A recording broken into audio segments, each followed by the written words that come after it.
Sanjay sir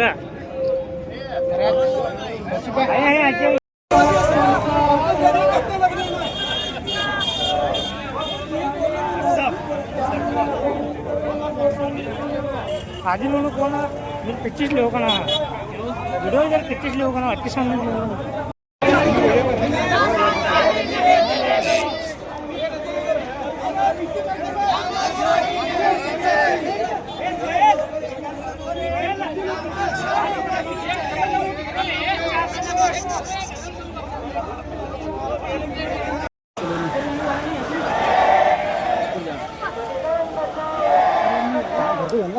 घर भाई पहुँच कर तो हाँ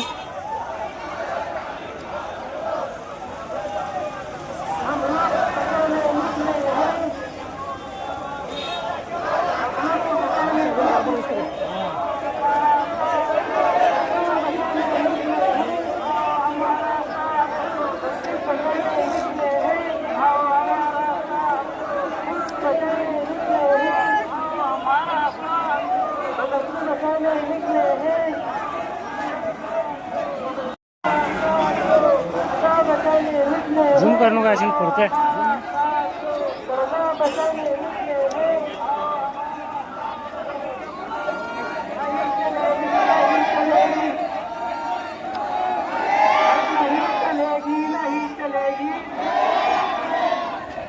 हम लेके रहेंगे वक्त से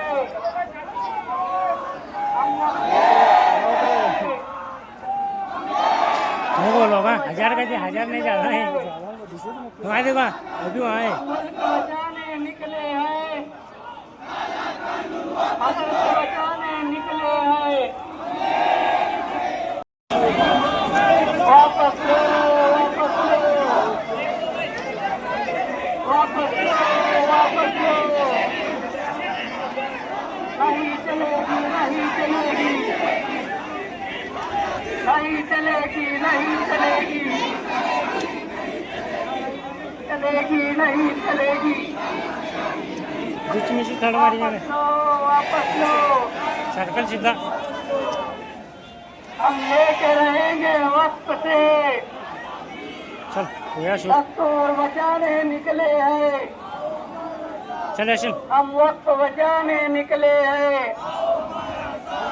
हम वक्त बचाने निकले हैं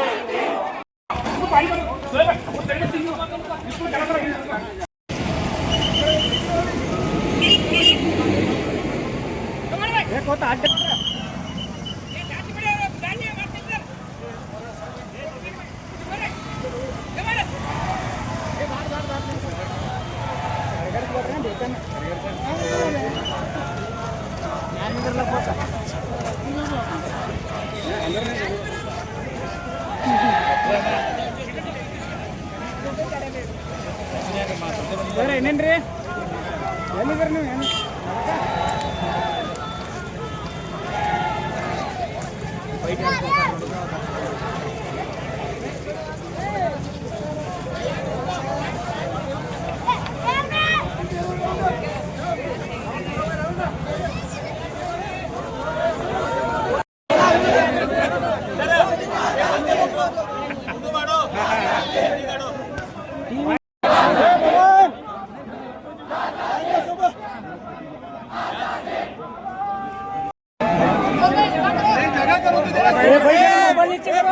नीचे करो सामने वाले मोबाइल जरा जरा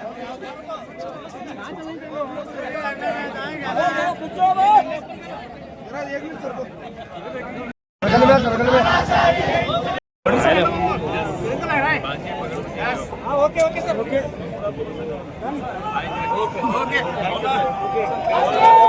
ऐसा मुल्क है जो सेकुलर है, जमहूरी मुल्क है। यहाँ इस मुल्क के अंदर हर जात पात का इंसान, हर तहजीब और तमद्दुन का इंसान एक साथ जिंदगी गुजारता है, अपने अपने मुआफिक एतबार से, अपने एतबार से जिंदगी गुजारता है। तो ये देश है, इस देश को आजाद करने के लिए सबका खून बहा है, मुसलमानों का भी खून बहा है, गैर मुस्लिमीन का भी खून बहा है। इसलिए जितना कुछ है इस देश के अंदर हमारे अकाबिरीन और हमारे बुर्खों का खून पड़ा हुआ है। और इसके आजादी के लिए हमने सब कुछ खो दिया है। हमारे बड़े बड़े लोगों की गर्दनें कटाई गई, तब जाकर ये मुल्क आजाद हुआ है। और उसके बाद आर्टिकल 25, 26, 28 और 29 के तहत यहाँ दस्तूर के एतबार से ये अमल पैरा होने के लिए ये दस्तूर बनाया गया कि इस देश में जितने लोग भी रहेंगे वो अपने अपने मजहब के मुताबिक रहेंगे, अपने तहजीब व तमद्दुन के और कल्चर के एतबार से रहेंगे। ये आर्टिकल में लिखा गया है, हम उसी के एतबार से, उसी दस्तूर के एतबार से जिंदगी गुजार रहे हैं और उसी दस्तूर के एतबार से प्यार मोहब्बत से हम जिंदगी गुजार रहे हैं और रह रहे हैं। अब कुछ लोगों के इरादे कुछ और हो गए हैं और वो चाहते हैं कि इस दस्तूर के अंदर चेंजेस किया जाए और इस दस्तूर को बदल दिया जाए। इसके लिए इस संविधान को बदलने के लिए बहुत सी कोशिशें की गई, लेकिन हम आवाज लगाते हैं कि हम इस दस्तूर को बदलने नहीं देंगे। जब तक हम जिंदा हैं ये संविधान अपने एतबार से रहेगा और उसी संविधान के एतबार से हम अमल करते रहेंगे। ये हमारा राइट है और हमारा यह हक है कि हम इस मुल्क के अंदर रहेंगे और ता क़यामत तक हम इस मुल्क के अंदर रहेंगे। ये हमारे फैसले हैं इंशाअल्लाह। अब हम जिस मकसद के लिए निकले हैं वो वक्फ तरमीमी बिल है। हम सब जानते हैं वक्फ हमारी अमानतें हैं। हमारे बुजुर्गों ने अपने कुर्बानियां देकर एक एक फीट जगह हमारे कब्रिस्तानों के लिए, हमारे दरगाहों के लिए, हमारे मसाजिद के लिए उन्होंने वक्फ किया है।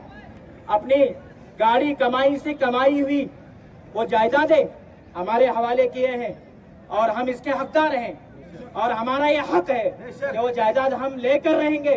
और अगर इसके अंदर तरमीमें करना चाह रहे तो हम उसको बर्दाश्त नहीं करेंगे। हम जानते हैं कि इसके अंदर क्या क्या तरमीमें हुई है और इन तरमीमों की वजह से क्या करना चाहते हैं और इनके इरादे क्या हैं, हम सब अच्छी तरह जानते हैं। आप कुछ लोगों को भड़का कर ये नहीं कह सकते कि बिल जो हम लाए हैं वो आप ही के फायदे के लिए है। नहीं, हमारे बड़े अकाबिरीन ने, हमारे बुजुर्गान दीन ने इसका बहुत अच्छा मुताला किया है कि ये बिल क्या है, इसके अंदर क्या क्या चीजें हैं, अगर ये लागू हो गया तो इसके लिए क्या क्या करना पड़ेगा। इसलिए हम इसको बिल को मंजूर होने नहीं देंगे। हमारी जानें कुर्बान हो जाएंगी, हम कुर्बान हो जाएंगे। अपने तुम्हारी गोलियां कब पड़ जाएगी, हमारे सीने इंशाअल्लाह इसके लिए तैयार हैं। हम वक्त बिल की मंजूरी इंशाअल्लाह लेकर रहेंगे।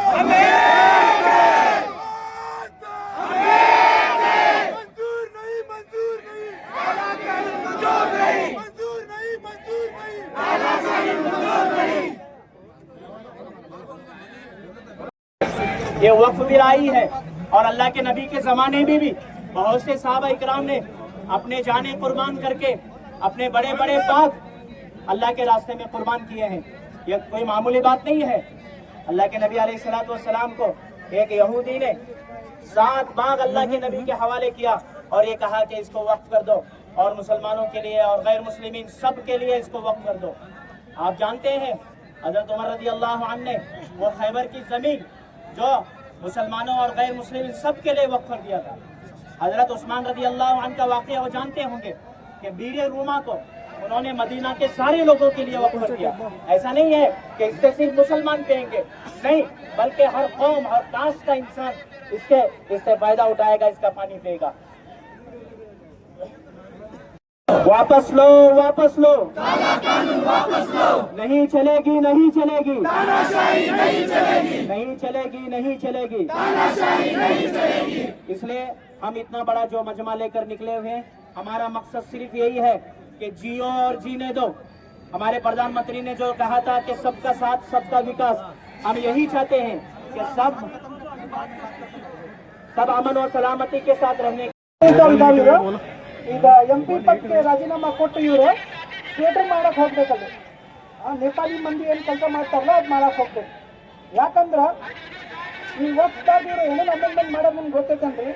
ಇದ್ರೊಳಗೆ ಹೇಳಾರ ಒಮ್ಮೆ ಅಂದ್ರೆ ಇದು 6 ತಿಂಗಳದಾಗ ಯಾವಾಗಿಂದ ಆಕ್ಟಿವ್ ಆಗ್ತೀವಿ ಅದಕ್ಕಿಂತ ಮುಂದೆ 6 ತಿಂಗಳೊಳಗೆ ಎಲ್ಲ ಏನೇನು ಮಸೂದಿಗಳು ಏನೇನು ಪ್ರಾಪರ್ಟಿಗಳು ಅದು ಡೈರೆಕ್ಟ್ 6 ತಿಂಗಳೊಳಗೆ ಹೆಸರ ಮ್ಯಾಗ ಆಗ್ತೈತೆ. ಹೆಂಗಾಗ್ತಾವ ಹೇಳ್ರಿ, ನಮ್ಮ ಅಜ್ಜಕ್ಕಿಂತ ಅಜ್ಜ ತಾತಕ್ಕಿಂತ ತಾತ ಅವ್ರು ಕೊಟ್ಟಿರ್ತಾರೆ. ಒಮ್ಮೆ ಟ್ರಾನ್ಸ್ಫರ್ ಆಗೋ ಸಲುವಾಗಿ 6 ತಿಂಗಳು ಬೇಕ್ರಿ, ಒಂದು ಹೆಸರು ಟ್ರಾನ್ಸ್ಫರ್ ಆಗೋ ಸಲುವಾಗಿ ಇವ್ರೇನಂತಾರ್ರಿ ಆ 6 ತಿಂಗಳೊಳಗೆ.